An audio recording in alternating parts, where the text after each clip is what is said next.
जय सिया राम दोस्तों। और आज की इस वीडियो में हम लोग सुनेंगे धर्मराज की कथा। संक्रांत वाले दिन से इसका नियम लिया जाता है और पूरे साल इस कथा को सुना जाता है और उसके बाद अगले साल संक्रांत वाले दिन इसका उद्यापन किया जाता है। तो इस वीडियो में हम लोग इसकी कथा सुनेंगे। तो चलिए वीडियो शुरू कर लेते हैं। तो देखिए, सबसे पहले हम गणपति भगवान को विराजमान कर लेंगे अपने साथ।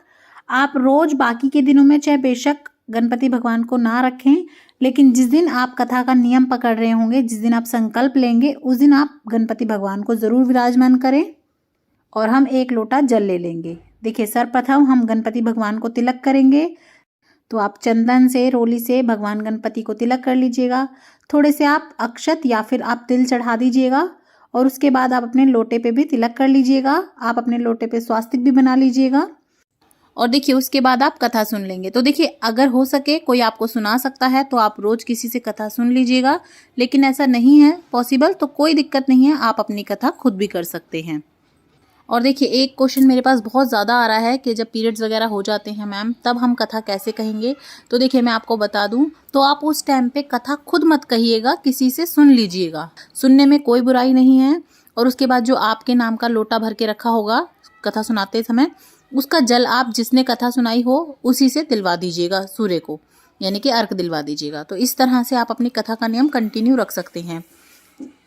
तो अब आप हाथ में कुछ दाने ले लीजिएगा और अब हम कथा शुरू कर लेते हैं। धर्मराज की कथा। प्राचीन समय की बात है। एक नगर में 2 सेठानियां रहती थी। बड़ी सेठानी के घर में बहुत धन था, लेकिन वह कंजूस थी। छोटी सेठानी के घर में धन कम था, लेकिन वह मन से बहुत दयालु और मददगार थी। वह स्वयं को धर्म के कार्य करने और लोगों की मदद कराने में लगाए रखती थी। वह रोज सवेरे गंगा स्नान करने के लिए जाती, तुलसी माता, बड़, पीपल सींचती, भगवान के मंदिर जाकर पूजा करती और धर्मराज की कहानी सुनती थी। जबकि बड़ी सेठानी यह सब देखकर हंसती थी और कहती थी कि पता नहीं दिन भर क्या फालतू काम करती रहती है। ऐसा करते करते दिन बीतने लगे और सेठानियां वृद्ध हो गई। जब भगवान के घर से बुलावा आया छोटी सेठानी को लेने के लिए, धर्मराज जी ने अपना विमान भेजा, जबकि बड़ी सेठानी को दूत मारते हुए ले जाने लगे। रास्ते में बड़ी सेठानी ने कहा कि मुझे भूख लगी है।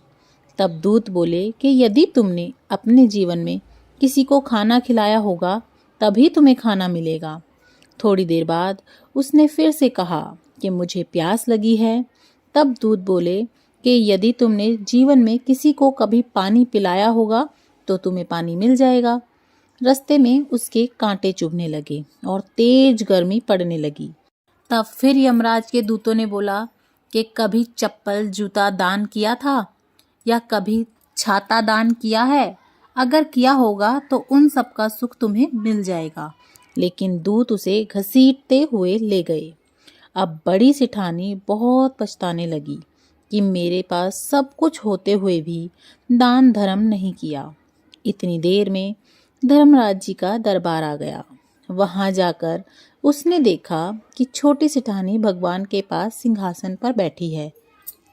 उधर बड़ी सेठानी को तपते हुए कुंड में डाल दिया गया। तब बड़ी सेठानी बोली कि मुझे 1.25 पहर का समय दीजिए, मैं वापस आकर दंड भोग लूंगी। धर्मराज बोले ठीक है। बड़ी सेठानी के शरीर में वापस से प्राण डाल दिए गए। धरती पर आते ही उसने पंडितों को बुलाकर धर्मराज जी की कहानी सुनी और सब तरह के दान धर्म किए। इतने में समय पूरा हो गया। अब की बार बड़ी सेठानी को लेने भी धर्मराज जी का विमान आया। 1.25 पहर के दान धर्म और धर्मराज जी की कहानी सुनने से बड़ी सेठानी को स्वर्ग की प्राप्ति हुई। धर्मराज जी ने जैसी कृपा सेठानी पर की वैसी सब पर करना।